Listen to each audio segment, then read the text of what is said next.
GearNetwork.com. The following is a presentation of the Gear Radio Network. 1, 2, 3, 4. I believe it's a big challenge for our building to keep things in perspective and to, if we're going to get addicted to anything, let's get addicted to the process. And with that, we welcome you to Trust the Podcast, powered by Better Live Than Dead and the Gear Radio Network. This here is episode 150.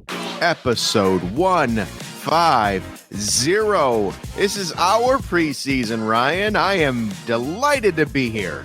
I'm glad to be here. It's the Offseason Wrap-Up. That's the working title of the podcast here. I am Ryan Wolfe, joined by my co-host, as always, John Cimino. John, let the people know here. You can always hear us on betterlivethandead.com, gearnetwork.com, and wherever else you listen to your podcast. As always, make sure to hit that subscribe button as well to stay up to date on the latest podcast. As you've seen, obviously, Trust the Podcast is a seasonal podcast, and by seasonal, we mean from football season, not spring, winter, summer, fall. And then you've got the other podcasts throughout the Gear Radio Network that from time to time, I mean, I know Better Live Than Dead podcast has been quiet for a little bit. It's been a relatively busy summer. Well, but you know, that's what it is. It's for us, or at least for me, I'll speak for me personally. I prefer my podcast season be fall, winter, early spring, because once spring rolls around, that's summer's my jam. We got things. Although fall and winter do pose some challenges now as a parent of a teenager and a preteen who both do cheer. It's wild just what goes into that.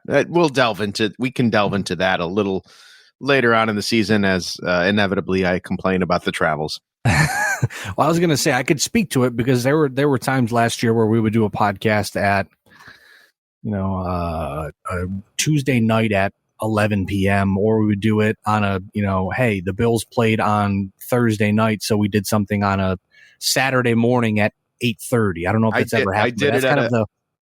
Last year I did it for on site in Baltimore on a Tuesday night during a playoff week. Yeah. I mean, it's crazy. We've done podcasts in person from cars, from Hawaii, from Baltimore, from wherever we can get internet access. We're going to do this, and we're happy to be back too. The last time we were with you, we talked about the Buffalo Bills trading wide receiver Stephon Diggs. Now we're here to talk about the Buffalo Bills being back for the 2024 doesn't that seem like season. a lifetime ago, though? Seriously, it does. It really does. I mean, it feels like that happened. Obviously it happened, a few months ago, but it feels like it happened like before last season. It's just wild. I mean, there's been a lot of stuff changing, a lot of stuff staying the same.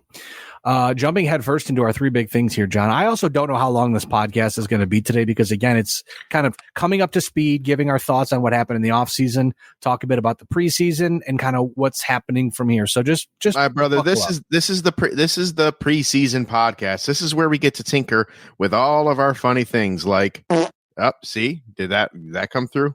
That's fair. All right, I've got a couple more sounds I might want you to add there, but oh yeah, we'll work on that. We'll work on that in time. Sounds good. Our three big things brought to you by PuckLuck.com, your one-stop resource for all of your National Hockey League sports betting action. PuckLuck provides win percentages and score projections for each and every National Hockey League game to tilt the ice in your favor. Not sure what to bet or just in a rut? Not to worry. PuckLuck also provides expert picks to get the puck bouncing your way. Please note, PuckLuck is in no way affiliated with the National Hockey League, its teams, or the NHLPA. PuckLuck.com provides data related to gambling and cannot guarantee the success of any suggested or related wagers. As always, please gamble responsibly. Now, John, wrapping up the offseason, some coaching changes for the Buffalo Bills. First off, no real surprise here. Joe Brady named the permanent offensive coordinator for the Buffalo Bills. After Brady took over play calling in Week 11 last season, the Bills had the second highest designed rush percentage in the National Football League at 46.5% compared to 26th from Weeks 1 through 10 at 35.5%. Josh Allen's rushing also increased with 48 carries through the first 10 games and 83 in the 9 games that followed. In addition to the increases to the ground game, Allen's interceptions per attempt went down from 3.1% to 2.3%. And corresponding with the run game, the time of possession average increased from 29 minutes and 50 seconds to 34 minutes and 38 seconds. The Buffalo Bills during that stretch went 7-2 including the playoffs, with a 6-game win streak to end the regular season. John, what are your immediate thoughts when you saw the news, got the text message from me, got the alert from ESPN, whatever happened, that Joe Brady was the full-time permanent offensive coordinator for the Buffalo Bills? Oh, well, it was the safest direction, and it was really the only direction that I thought Buffalo had to go in. I mean, you saw and you highlighted it pretty well there. Joe Brady was the complete antithesis of Ken Dorsey. The moment, like the Dorsey offense towards the end, you remember, was very stale, very predictable, and people were picking it up. And it was starting to be hard. Like, you're hearing, did Josh Allen hit his ceiling? That is this. And you and I and most people knew it wasn't Josh Allen and the team around it as much as it was, in fact, the Dorsey play calling. Brady steps in and does what he does, helps revitalize that running game, helps utilize James Cook, helping or Delvin Cook, rather, excuse me. Is it Delvin James or James Delvin? You had James right. You know what it is because they, the Mama Cook over there flipped both their names in a bout of extreme creativity when naming the boys, I'm sure. But so James Delvin Cook got him a little bit more involved in that offense, which was taking a little bit of pressure off of Josh Allen, making those designed Josh Allen runs be that much more impactful, because now you could strategically place those in, knowing that that the running back behind him is capable enough of having that option play, having it handed off to him and things like that. It just opened it up, and the rapport that he had and the trust that Josh Allen had in him, the endorsement that Josh Allen gave him in that at the end of the season as well. I think it would have been criminal for Buffalo to go elsewhere, unless that elsewhere was a high-known, high-profile name that was can't miss, had to have, right? Which is Joe Brady was the choice. We talked about, especially with Sean McDermott, where in the past it was one of those things you're afraid to give up that power, which is something surprising that we'll talk about in just a minute that happened. But with Joe Brady, I mean, it really seems like Buffalo puts their best foot forward. It's just, again, I mean, in the past, there may not have been a whole lot that really stuck out where people were like, oh my God, Joe Brady is this hot candidate who's, running up through the coaching ranks. And again, I don't, apples to oranges, but it reminds me of Brian Dable when you look back at him and you go, okay, that's a very good comparison there. There's a guy here who's, when with a good team, with a good staff, he's good. But then he goes and is the offensive coordinator for Cleveland or whatever it was. And it was miserable. And you're like, okay, can this guy actually do it? And again, show me a good coach, or, show me a good quarterback, I'll show you a good coach, and vice versa. But it's all about that creativity and that ability to game plan as such.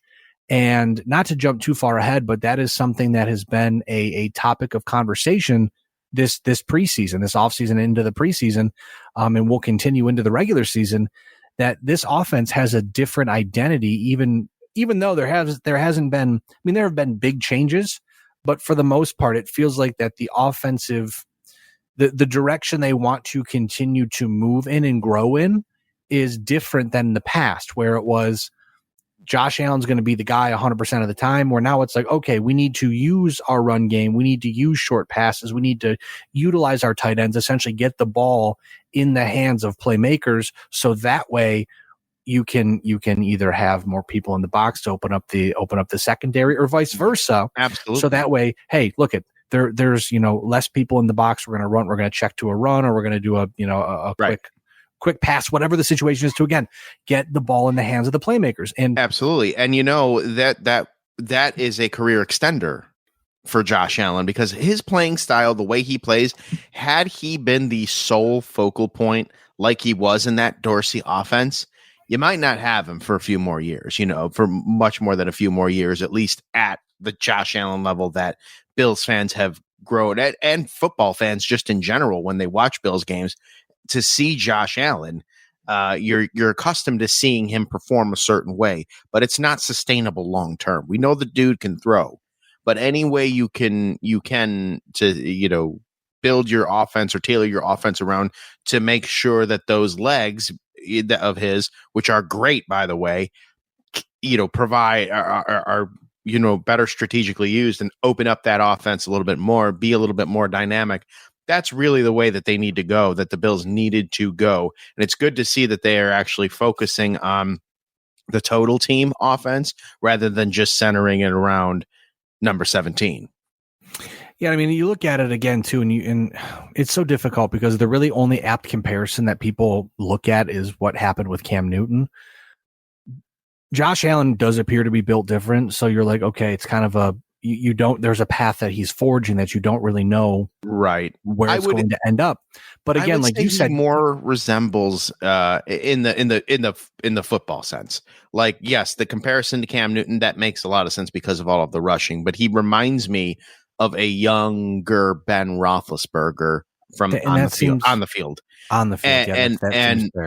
And Roethlisberger, once he kind of hit that point where his legs were not, I think once he kind of hit that car, things changed for him. Sure. Yes, exactly. But he became more of the pocket guy and extended his career out as long as he did. I think that's more Josh Allen than is Cam Newton. Josh Allen is showing for sure he's definitely built different. The dude's a freaking hoss. I think, but it breaks down everybody that has that same style of football. If they don't adapt to become more of a pocket passer, they have much, much shorter careers. I think it's all about picking your spots. That's one thing that I think Ken Dorsey pushed a little too hard on in the start of the season, whether that was from the top down or that was just a Ken Dorsey decision. Yeah. I mean, we're going to see Ken Dorsey's the offensive coordinator of the Cleveland Browns. He'll be coaching Deshaun Watson this season, who's got plenty of talent. Not sure if that's going to be, again, is it going to be something where he continues to kind of coach people safely? Because it seems like Josh Allen was, again, being coached very safely. Don't take any sort of risk at all. Where with Joe Brady, it appears, at least on the surface, that it's more of a, hey, you're the guy. You are smart enough to make these decisions and figure it out. I think with where the Cam Newton conversations and the Ben Roethlisberger conversations come in, it's okay, at some point in time, you need to start taking care of yourself better, which is what Cam Newton didn't do, kept putting his body in harm's way, got hurt. As you get older, things, obviously start to stack up very quickly. I mean, the same happened to Ben Roethlisberger, but the dude was built like a brick shit house, essentially. So, and again, looking at Josh Allen, same thing. But there's, as much as I don't agree with the thought process that was early last year of like, hey, you don't need to be running the ball in week 3 against the Raiders or whatever. Sure. You got to win the games. You got to get to the playoffs. I mean, trying to stay fresh for the playoffs. So that way, when you're playing the Kansas City Chiefs in January, which feels inevitable at this point, you're fresh, you're healthy, you're good to go. Cause I mean, obviously we know nobody's 100% in January, but of course you want to be as healthy as possible. And we've seen Josh Allen in the past have a couple, AC joint, shoulder issues, elbow issues, just based off the way of the style of play. Mm-hmm. And it seems like, again, but where he's a hoss, he still comes back and he still finds a way to play through that. Absolutely. So that's where he's built a little bit differently than the Cam Newtons were. And that's kind of the tie into the Roethlisberger reference that I was making, because Roethlisberger was the same way too. You could, twist him like a pretzel on the field. He still found a way to come back out there and do what he needed to do for those Steelers teams.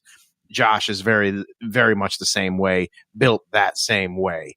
Again, speaking on the field, if we wanted to speak off the field as far as Roethlisberger comparisons, I think Ken Dorsey's current quarterback in his current role in his current organization would be the comparison for that. Yeah, that's a lot. That's there's the first dark humor joke from me this season. Well, hey, trust the podcast. We're gonna have a lot of them.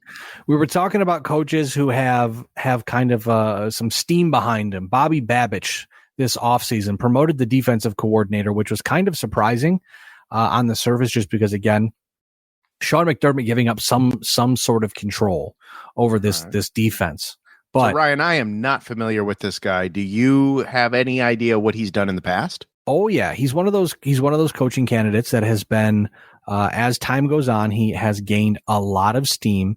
Everywhere he's coached, he's had a lot of success. Honestly, he's worked with the Buffalo Bills. I'm getting this popped up so I can kind of run you through it, John. He's worked with the Buffalo Bills since 2017.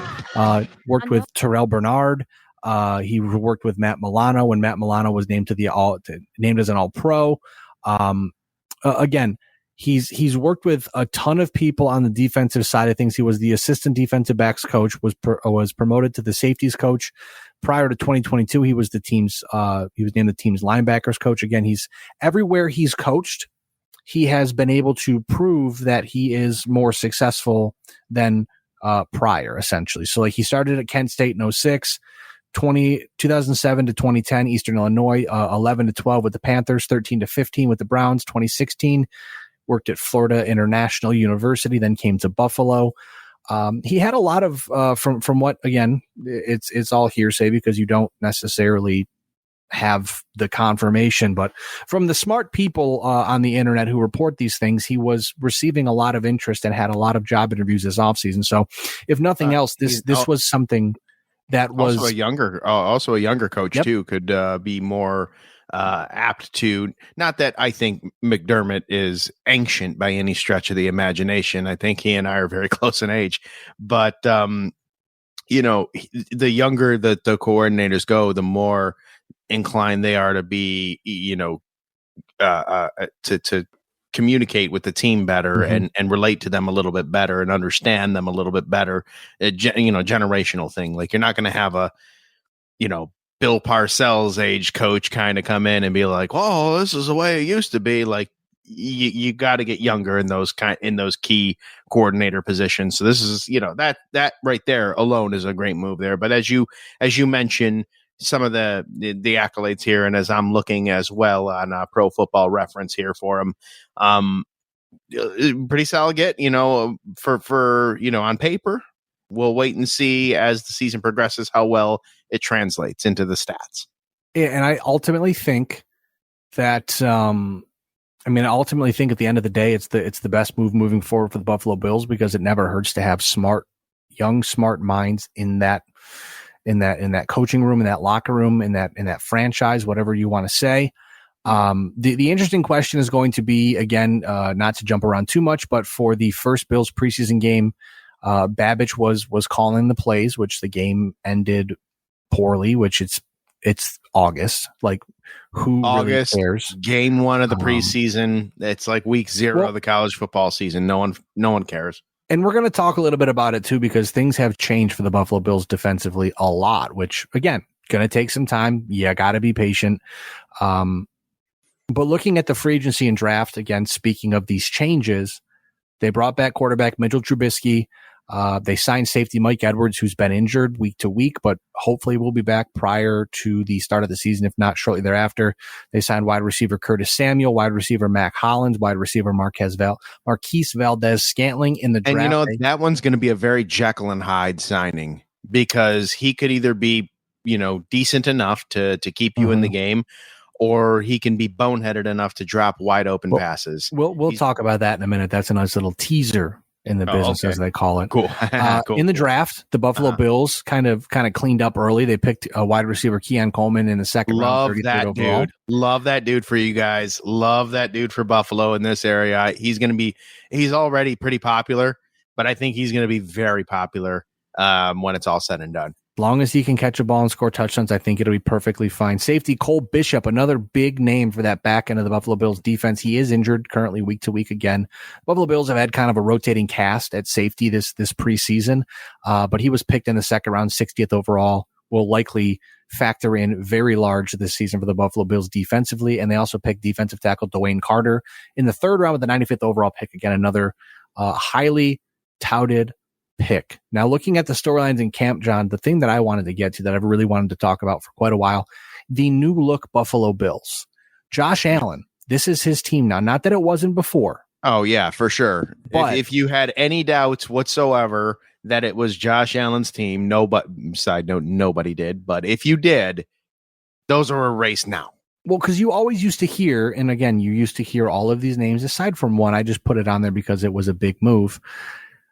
This is Josh Allen's team right now. They live, they die by Josh Allen. Jordan Poyer signed with the Miami Dolphins. Mitch Morse and Gabe Davis, they go to Jacksonville, sign with the Jaguars. Tre'Davious White is with the LA Rams now, and Micah Hyde is still a free agent, recovering from a neck injury. He said that the only way he would come back is to play for the Buffalo Bills, but nothing has happened on that front yet. I'm sure if he heals up enough, they probably would bring him in at some point, but again, I would say with an injury like that, it's not surprising that he's still a free agent after that injury. Nobody wants that liability.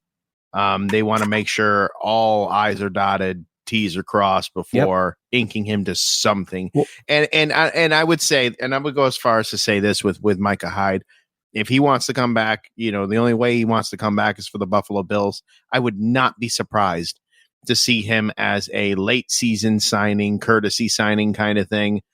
Take the field week 17, week 18, whatever it is, play a play or play a series or whatever, and then come off if the injury is, one of those where it's like, I don't want to be a complete homer, but I think it says a lot that Micah Hyde obviously made his career, took the next step in his career in Buffalo. And he doesn't want to go anywhere else. To me, that's again, it happens. It's a business. It's a business. But at the end of the day, when you're like, look, I don't have much time left. It's either here or nothing. Like that to me is that's great. And you see that a lot when athletes kind of catch wind at a different at a location or whatever, right? They develop a sentiment there for that.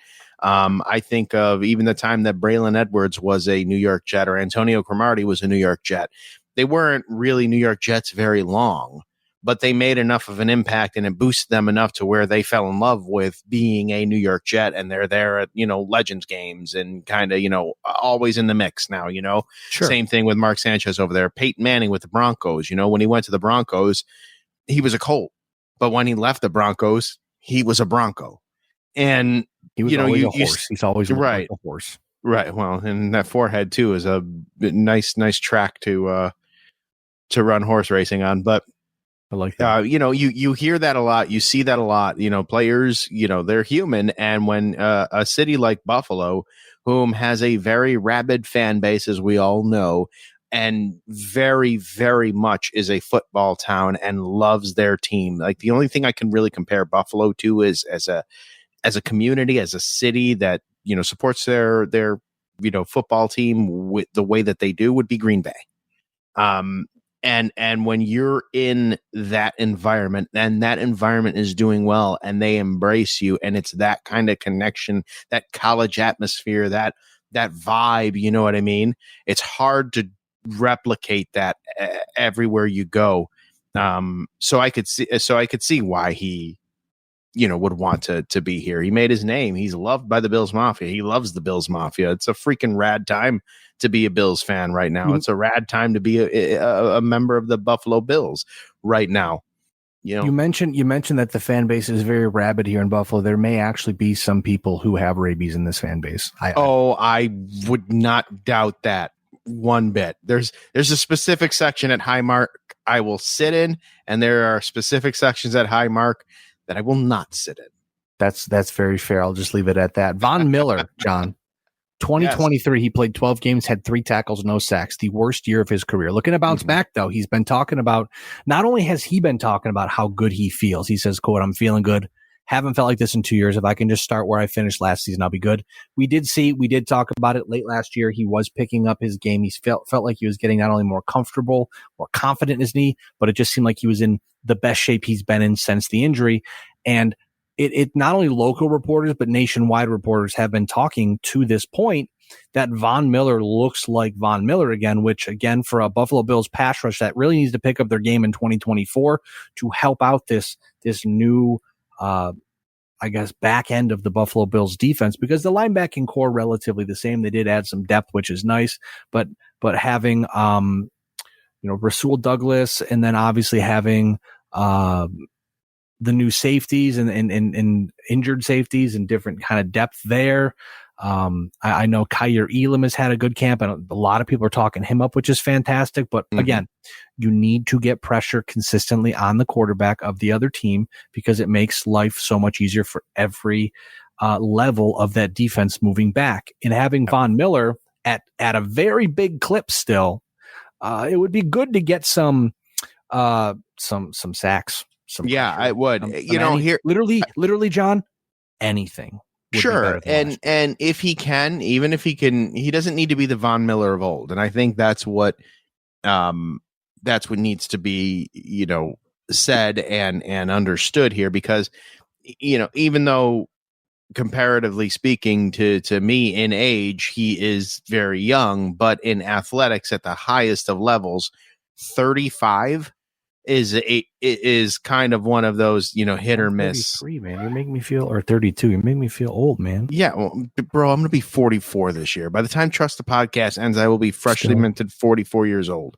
Still wrestling like an idiot. But you don't look a day past 30. Okay. Oh, well, thank you for that. Gabagool, brother. Gabagool. I will pay you for that compliment later. What I'm getting at is at 35 years old, with the wear and tear. Yes, I know advanced muscle science is much different now, but still, it's a young man's game. And so, but even if Von Miller can have,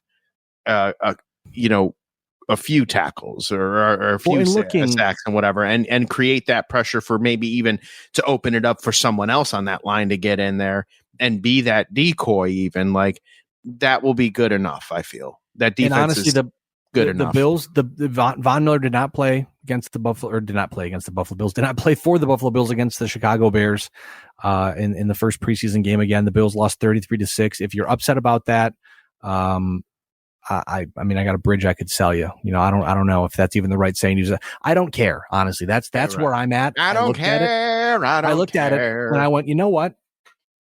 Okay, like, the Bears are coming out trying to make a point. I mean, Caleb Williams looked really good. First team offense looked really good for the Bears. Bills defense has got to get to work, and again, it's going to take time. But you've got, looking at this here, you've got Greg Rousseau, Daquan Jones, Ed Oliver, AJ Epinesa across the front. Rousseau has stepped up. Epinesa has developed. Oliver stepped up. Daquan Jones is a fantastic fit. Austin Johnson, who was signed at the behest of Daquan Jones, filling in for Daquan Jones, looked fantastic on, what was it, Saturday? Did they play Saturday or Sunday? They played Saturday. Thank you. I can't remember, because, like, now having two kids and also being back at work full time. Yeah. They're like, I text Chris Downey, friend of the podcast. Noted, hi, Chris. Noted stats, Twitter, tweet, Facebook video guy who just sends me random things to talk about in the podcast during the season. Really appreciate that.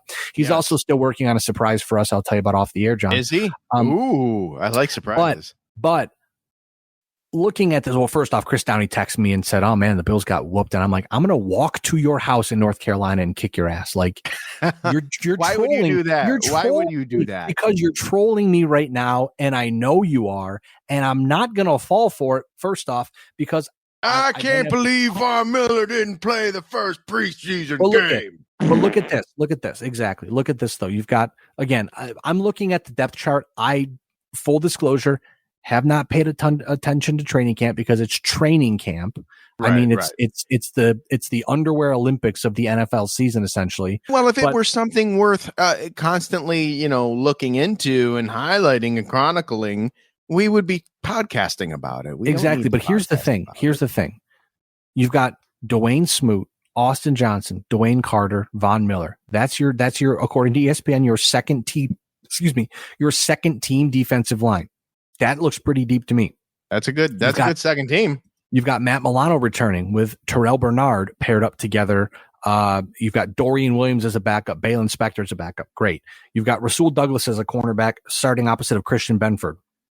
Works for me. Kyer Elam has taken a step, like I mentioned, reportedly under new Bills cornerbacks coach, which I'm going to look it up because I know that he's got, wow, if you could just see the word I typed, Jamil Adai. He is the new Buffalo Bills cornerbacks coach. I'm literally looking at the word. My brain stopped working.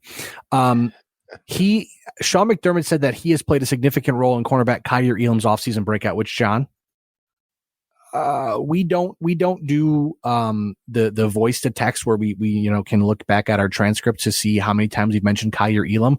I don't think there have been many times in the podcast, I can say comfortably, I think, that we have mentioned Kyer Elam in a positive light. He's obviously struggled to adjust to the league, and hey, sometimes guys take longer to figure it out, but that's why you go out and get a guy like Rasul Douglas, because hey, if Kyer Elam figures it out, great. You've got Taylor. No, we were big on Khalil Shakir last year. Oh yeah, that was who we were big on. Just finishing up the defense, you've got Taylor Rapp, which if he can obviously stop headhunting, that might work out because the guy's going to kill himself or someone. DeMar Hamlin starting free safety right now because of the injuries, but he's had a good camp. And Taron Johnson signed because he's your nickel cornerback. He signed, I believe it was the biggest contract extension for a nickelback in the league's history. So good on him. Those are the types of guys you want to keep around. That defense, again, it doesn't have the old names, the old heads that you're looking for, but still at the same time, you have to take that step forward. And I don't want to go as long as they plugged in what they replaced with competent cogs, you'll be fine. Well, and that's another thing too that I don't want to go too deep into because I want to take a quick commercial break here in a minute and talk about it. But again, the Bills offense looked good against Chicago, which is what you're looking for. Khalil Shakir, Curtis Samuel looked good. The speed and the ability got them open quick, which is what we expect to see and want to see because obviously at the end of the day, it's all about getting the ball into the hands of your talented players in space and letting them go. There was a play, if I'm not mistaken, it was like a 14-yard screen that Samuel caught close and ran for 14 yards. Great. Awesome. That's exactly what you want to see because those are the types of plays that when you watch Chris Berman back in the day and he would go, the clock would be running down. And he goes, tick, tick, tick, tick, tick, tick, tick. That's what I think about while I'm watching an offense matriculate down the field. You're like, okay, chipping away. Chip it. And that's all you got to do because that's what breaks. Those are the straws, the death by 1,000 paper cuts, if you will, that I look for. Are there going to be times where you're going to throw a 95-yard touchdown pass? Probably. Is James Cook going to break a 65-yard rushing touchdown? Probably. But at the end of the day, you want to, again, the Bills seem to be figuring it out and adjusting to it. You want to outpossess the other team and essentially death by 1,000 paper cuts because at the end of the day, when they're exhausted and you're rolling out Josh Allen at quarterback, odds are pretty good you're going to win. So it's less of the run and gun of, hey, look at, will the Bills struggle because they lost Stephon Diggs? Probably. Let's be honest. He's no schlub, but the move that the Buffalo Bills maybe at first they'll struggle, but they will adapt and their offense will become something different.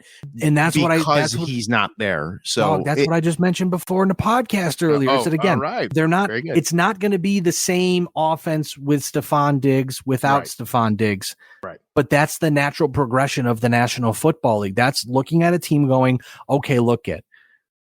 We've lost 100+ receptions. How do we get that back? How do we spread that out around? And again, talk about it after the commercial break. There are a lot of options. One option though, John, that may not be around very long.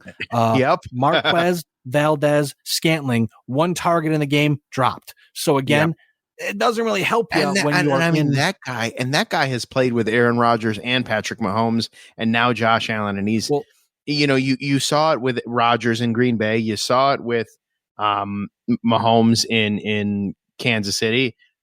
I didn't think you'd see it as quickly with Trubisky here in Buffalo. He hadn't even caught. It wasn't even with Josh Allen though. That was a pass that MVS dropped. It was from Trubisky, and it wasn't really a bad pass by Trubisky. So I'm gonna call my shot here because Marquise Brown was injured. He had a dislocated SC joint, I believe it was, which again is very, very dangerous. It's the injury that they say they only see in car accidents. You have to go get it put back together and you have to do it with imaging, all that stuff. If MVS doesn't make the Bills roster, I'm calling my shot. He'll end up back in Kansas City because they know what they can expect from him. Right. Whether or not that plays into the Bills' hand, I don't know. But again, at the end of the day, you got to figure it out. So, John, with that being said, yes, we're going to take a quick commercial break. Our first of the preseason. Oh my goodness, pay the bills. We got more Trust the Podcast here on the Gear Radio Network right after this. And we are back here on Trust the Podcast. Myself, Ryan Wolfe, John Cimino, joining you for the preseason opening edition of Trust the Podcast. Yeah, buddy. This third segment, John. Lunging toward the Lombardi. Lunging towards the Lombardi. Can you do me a favor and let me know? Let the people know, John. I'm going to let them know. Who's this segment brought to you by? This segment is brought to you by Go Frost Yourself, located in Rochester, New York. Go Frost Yourself does what other local bakeries do not do. And what is that, you might ask? I'll tell you, they bake from scratch, creating recipes themselves and using the best fresh ingredients that they can to find and create delicious flavors for customers daily. Flavor Flav, can I get a yeah boy for that? Yeah, boy. Oh, yeah, boy. That's right. Molly and Jen. Hi, Molly. Hi, Jen. They've worked tirelessly to create what Go Frost Yourself has become today, and their passion can be tasted in the items that they bake. When you find yourself looking for an item for a special occasion, or maybe you want to try one of their incredible cinnamon rolls or, cookies, they post a lot of, you got to follow them on Facebook too, because they post a lot of oh my God, they post a lot of really, really good stuff. Anyways, if you're local, you can go visit Go Frost Yourself storefront at 2544 Ridgeway Avenue on their Facebook page. Like them there too, and you can see all those pictures. Or if you're an OG and you want to do the OG www on the World Wide Web, it's www.gofrostyourself.com. One more yeah boy, Flavor Flav. Yeah, boy. Go Frost Yourself. Back to you, Ryan. And look at, man, I'll tell you what, it actually happened to me a couple days ago. I was updating gofrostyourself.com for Molly because, I like to, as you can see, I like to dabble with websites and in my spare time when I have spare time. And she sent me a large amount of photos of all of the really delicious stuff that she bakes. And I'm just like, there was something the other day that she posted, some sort of cookie type deal where I looked at it and I was like, oh my God. And then I think it was, I can't remember, but I think Molly's dad, whom, for those that follow professional wrestling, former manager Mad Dog Bobby Rogers, I think even he posted it too on his Instagram, and I was like, oh my goodness, should be illegal. I am right around the corner. Why don't I do this? And then I look at my dad bod and say, yeah, that's why. It's fair. It's very fair. Hey, John, the Buffalo Bills in 2024, we talked about it with, I believe, in the Stephon Diggs episode about essentially you're not trying to actively get pregnant, but if it happens, it happens. That's the Buffalo Bills this year. The quote unquote competitive rebuild, as NBC Sports put it. All right. You know what, Ryan? This is the first of many times I will say it this season, but the best in the business you are. Thank you. Thank you. I try to make sense of everything by relating it all back to sex. My wife also gets very annoyed by that too. So keep it locked in here, people. Sex sells, brother. It does. NBC Sports put it best. 2024 appears to be the year of the competitive rebuild for the Buffalo Bills. Obviously, trading Stephon Diggs set a tone earlier this offseason that Buffalo has their eyes directly on 2025 and beyond, where $27.3 million in cap space was opened by sending Diggs to Houston. Buffalo, John, obviously has the pieces to win now, but this one, again, feels like when you're trying to get pregnant, not actively trying to win the Super Bowl, but also not actively trying to avoid winning the Super Bowl. Sure. Because, again, the goal here, quickly get the ball into the hands of talented playmakers, let them cook. FantasyLife.com points out, quote, overall, no offense boasts more available wide receiver targets and air yards after Stephon Diggs was traded to the Texans and Gabe Davis took his, quote unquote, talents to Jacksonville in free agency. I know that's rude. He's talented, but I'll talk to you later. Buffalo wide receivers are all ranked outside the top 50 in fantasy. Dalton Kincaid, Dawson Knox, James Cook appear to be focal points of Buffalo's offense heading into the season. But again, you're going to have a breakout season from a guy like Khalil Shakir, who was showing off his talent last year. Keon Coleman, I would try to keep expectations relatively minimal. I don't want to say low. Don't say low, but minimal. If he ends the season with 50 receptions, 650 yards, and 5 touchdowns, fine. That's right. That for me. That's kind of where, because again, you've got Khalil, just looking at the depth chart, the unofficial depth chart, James Cook, Ray Davis, Ty Johnson. That is your backfield. So Ray Davis was drafted. He is a menace out of the backfield, catching the ball, getting into open space, very shifty, very fast. We obviously know what Ty Johnson does from the past with the Buffalo Bills last year. You've got Khalil Shakir, Keon Coleman, Curtis Samuel, Dalton Kincaid, Dawson Knox. That is your kind of starting lineup right there. But then you've got, again, if they make the team, Mac Hollins, Marquez Valdez-Scantling, KJ Hamler. We know KJ Hamler's a burner, most likely a kick returner. But again, the point here is they also have Chase Claypool, Tyrell Shavers, Brian Thompson, Justin Shorter. And I mentioned obviously MVS before. Don't know who's going to make the roster there. Same with Andy Isabella, Xavier Johnson. They do have one of my favorite players' names in the NFL, Trey McKitty, the Chargers. But it looks like Quentin Morris is your third tight end here in Buffalo, as he should be. But again, there are a lot of bodies, a lot of capable bodies that can catch the ball, get into space, and run really fast. But at the end of the day, this is all going to fall on the shoulders of Josh Allen. Going into the season, there are going to be a lot of people saying, hey, I'm going to draft Khalil Shakir because he's going to have a great season. And then God forbid something happens and he doesn't. People are going to say, oh my God, I'm disappointed by Khalil Shakir. And again, just being logical here, just looking at the statistics from what we have from his career last year, 45 targets, 39 receptions, 611 yards, and 2 touchdowns. So again, that's probably what you can pencil him in for this year. At minimum, that's what you can pencil in. Because if you're looking at it from, the perspective that you said, I think it was before the commercial break, when you're talking about Diggs having 100 receptions and where is that going to go? I imagine if you're in the budgeting game for touches and things like that, you're probably the benchmark, or at least the minimal, is going to be what these receivers hit last year, right? Yeah, you're probably going to see a lot of more opportunities going their way they're going to have the opportunity to increase those numbers. Even though Dalton Kincaid only had 673 yards and 2 touchdowns last year, he had 73 receptions on 91 targets. He's a stud. He can get to that 100. That's a very reasonable expectation. I think you're gonna see next year, this year. Sorry, but again, Curtis Samuel, he has played in the league for quite a while. Sure. He has played since 2017 with Carolina.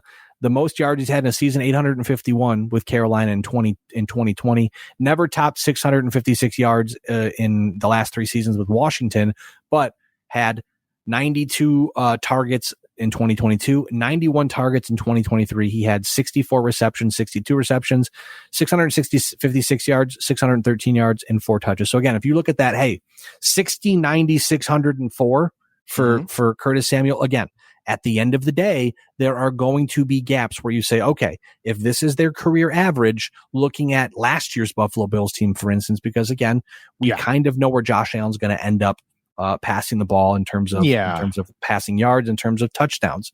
Sure. There's going to be a gap among the tops there. Yeah, he'll hit 4,300 yards. He'll throw for 30 touchdowns. Like that will go somewhere. But at the end of the day, it's going to be more spread out. It's not going to be, I don't think, your Stephon Diggs having 100 plus receptions, 110 plus targets and 10 touchdowns and over 1,500 yards. I think it's going to be spread out a lot more until somebody understandably steps up and goes, hey, I'm that guy, whether it's James Cook, whether it's Dalton Kincaid, Dawson Knox coming off of an injury last year, Curtis Samuel, Khalil Shakir. I mean, my guess would be the guy to step up will probably be Khalil Shakir. But at the end of the day, it's hard to say going into the year. But that would be my best guess, honestly. Oh yeah, 100% there. I'm looking at. I'm just kind of as you're talking. I'm going through the stats of Josh Allen here, and when you say 40 touchdowns, that's combined rushing and passing touchdowns. Although he's very capable of hitting 40 touchdowns through the air. But I think again, this is going to be a very interesting season. I think, Ryan, not just for the sake of the competitive rebuild, but how competitive it's really going to be in the AFC East. When you look at the other teams, even New England, under their new regime now, and they're going to start, building themselves back up. The New York Jets are in win now mode. Miami's in win now mode. And so we're going to be, I feel this is going to be a very, very competitive and very interesting season that may very well go down to the wire. I mean, honestly, I'm looking forward to it. Not in the business of making predictions right now, but we'll do that in our next episode in a few weeks before the season starts, because we're only a few weeks away. This defense should be able to get you at least 8 wins. This offense should be able to get you at least, if you have 8 wins and 17 games. If you have 8 wins, and the offense realistically just needs to get 3 if you're giving the defense 8. But and again, this offense will definitely win more than 3. But again, you got Josh Allen. Right. That's the difference maker right there. That is the difference maker right there. If we were going into the season with Mitch Trubisky under the center, I think that would be realistic to say, okay, the defense could easily could get us 7 to 8 wins. What's that offense going to do? You know, but underneath or Josh Allen, honestly, vice versa. You look at the offense and say, hey, look at this offense. This offense could win 8 games, 9 games, 10 games just by itself. Okay, so what does the defense have to do? Take the pressure off the defense. Again, I think it's going to be more of we've always talked about, like, you look at Kansas City, the offense will always overrule the defense no matter what. They'll win because of their offense, even though their defense is talented and has done some talented stuff. But looking at the Bills, there are some games where Josh Allen is just not as effective. The defense has to step up or vice versa. I still think that's going to be the case. But again, at the end of the day, because there's an extra wild card and you don't really know what to expect throughout the rest of the AFC, I mean, the Bills should make the playoffs without an issue. It's just how they develop this season. And again, we can talk more in depth of this in our podcast where we predict the season. Well, rest assured, podcast listeners, we will be going through the motions in almost real time as they develop. And by the final podcast this season, we'll be talking about a completely different Buffalo Bills team. We'll be talking about than we're talking about right now. Yeah. Well, John, to wrap things up here, looking ahead, the Bills next take the field August 17th at 7 p.m. on the NFL Network. Buffalo at Pittsburgh. Thank you for updating that. You're welcome. And the regular season kickoff, the Buffalo Bills play host to the Arizona Cardinals. It's are you going to that game? The tickets are stupid expensive. Yeah, I looked and I was like, damn, dude. Like, they're not Taylor Swift ticket expensive, because I'm looking into those too. I have 2 girls. God bless. And oh my God, let me tell you something. Just for the record, Indianapolis has a Taylor Swift concert sometime in 2025, I believe. And I did, just for the price of 3, it would be myself and 2 girls. Guess what just the tickets came up to? I'm going to say probably 5 or 6 a ticket. A ticket? Well, yeah, because I mean, my wife bought tickets grand total me. Just the tickets. I want to say maybe $1,000 for Taylor Swift tickets. Yeah, I'm just shot in the dark. I have no idea. What if I told you it was $7,550? Like, damn. And that's just for tickets. That ain't including flights and room and board, that you'll need to do, and renting a car and food and all that stuff. Like, that's a lot of scratch, man. That's a lot of money for a Taylor Swift concert ticket. I mean, although the tickets that my wife and her friends got were the 500 level of the I almost said the Skydome of the Rogers Center. So, you proceed with caution. Oh, is she going to Toronto? Got tickets for November. I don't know. I have not discussed. I have no idea what's going on with that. As shockingly, I've just been like, sure, whatever, figure it out. But yeah, it's people are making money. Yeah. Oh yeah. The ticket scalping, that's insane. Cause a lot of that for Indianapolis were those ticket fees. I was looking into Toronto, but I wasn't able to really secure anything in there that I thought I could easily grab like now. But when I and the only reason why I'm saying that is because when I looked at Buffalo Bills like home opener tickets just for the shits and giggles to see what they would go for. Yep. Obviously not that much, but as far as what a normal football fan would pay, yeah, or should be able to pay, like kind of gouging the price there, man. With my job being based out of Indiana, having a group of friends in Indianapolis who are Colts fans, Bills play the Colts in Indianapolis this year. Okay, let's go check ticket prices. They're outrageous. But come October, November, a couple weeks before they play, all depending bets are off. Depending on where they are or where they both are respectively, if they're both like undefeated, those tickets are going to be even higher.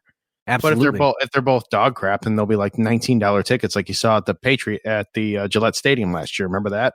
Yeah, tickets were like as low as like $19. Never thought I'd see the day, but I'm glad to see that day. But again, the Bills kick off September 8th, 1 p.m. Eastern on, I believe it is going to be CBS. I'm not sure yet, but Arizona in Buffalo to take on the Buffalo Bills. Kyler Murray, Marvin Harrison Jr., young talented team. We'll talk more about that in the coming days, but. John, I appreciate you joining, everybody. I appreciate you tuning in. It feels like it's been a quick off season, but it's really been a long off season. Indeed. But I will tell you, I'll tell you this. You know who really appreciates us being back on the air? Who's that? Chris Berman. No one circles the wagons like the Buffalo Bills. And with that being said, as always, we are Trust the Podcast. You're not. Appreciate you tuning in each and every single week. Again, hit that subscribe button to be brought the latest podcast at the first time. That was a really clunky way of saying it. Just subscribe so you get the latest podcast as soon as possible. For John Cimino, I am Ryan Wolfe. Again, we are Trust the Podcast. We will talk to you sometime very soon. Thanks again for tuning in. And as always, go Bills. Ciao, everybody. 1, 2, 3, 4.